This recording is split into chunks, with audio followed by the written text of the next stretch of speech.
Whether I'm at a masjid or a conference or I'm just interacting with a group of people, no matter what age they are, Muslim youth or adults, when a person faces a massive crisis in life and they ask, why is God doing this to me? One of the major issues with asking, why is God doing this to me, is that you're not going to have that answered in this life.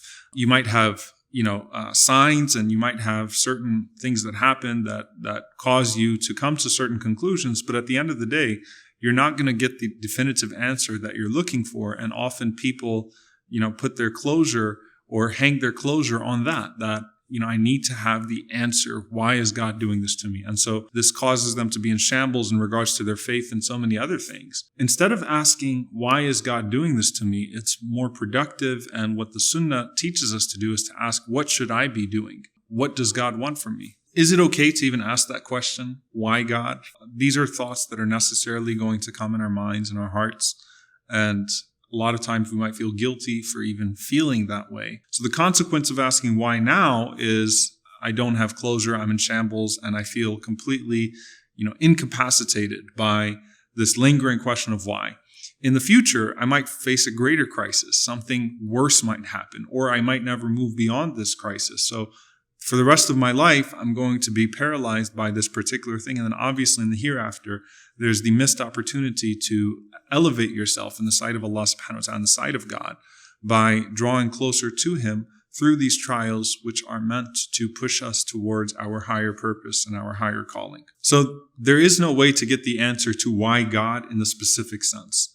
But there is a way to come to a very specific action plan of what is the course of action that God wants me to take, right? So it's converting the why to the what is the most important part of this all. It's what you find consistent through the stories of all of the prophets as they went through their hardships, that they took the why and they turned it into a what. Whereas most of us linger in the why and we never get to any sort of what. And so that's what the Prophet ﷺ does in Ta'if. That's what Yaqub ﷺ does. Jacob does with his son Joseph, Yusuf alayhi salam, and this is what Ayyub alayhi salam does as well, what the Prophet Job does, that we can take lesson from. The story of Ayyub alayhi salam is not a long story in the Quran. There are short clips, short glimpses into his life and into his trial. Now, whereas in other books and in other scriptures and other narrations, you'll find elaborate details about the nature of Ayyub's trials, the things that he went through, who was responsible, the role of the devil, all of these different things. Within the Quran, there's a focus on the idea of the trial of this righteous prophet, then the supplication of this righteous prophet, and then why Allah is even telling us about him in the first place. So it is dhikra lil-abidin. It's a reminder for us. All of what Allah talks about in the Quran is actually not much in terms of the bulk of it. And what I found when I was preparing a course on how to navigate a crisis and how to navigate a faith crisis was that if we just took the story of Ayyub alayhi salam, you could actually draw pretty much every concept that is necessary to get yourself through that faith crisis. And it does involve a crisis of faith, not just on the part of one person, but again, there are multiple people that are often affected when one is in crisis. As in the case of Ayyub alayhi salam, it's his spouse, it's his children, it's society all around him, all being affected by that particular crisis, which is the nature usually of our crises as well. Allah gives us the stories of the prophets, not that we can marvel at them or simply, draw superficial lessons from them. Allah gives us these stories of the prophets, particularly in the Quran, knowing that we will read them over and over and over again. And each time we read them, we will draw a new lesson.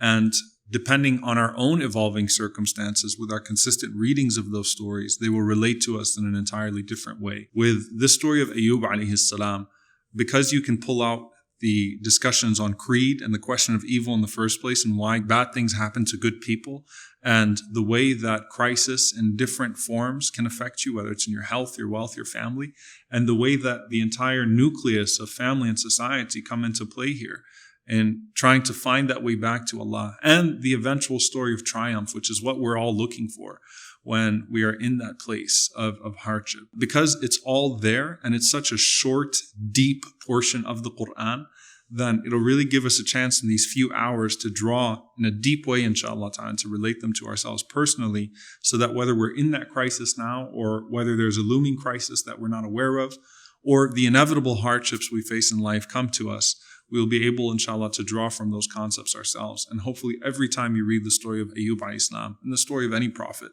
it relates to you in a different way and grows your relationship with Allah subhanahu wa ta'ala. I understand the skepticism that some people have when you hear about a story, because after all, who's really going to go through what Ayyub went through, and who's really going to end up in the same spot as Ayyub alayhi salam?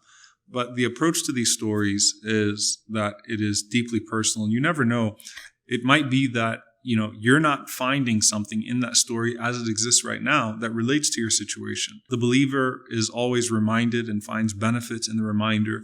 And in this situation, my hope is that you will find something of immediate benefit to you to navigate not just hardship, but also to navigate gratitude. In this life, we are constantly between hope and despair, and we're between hardship and ease.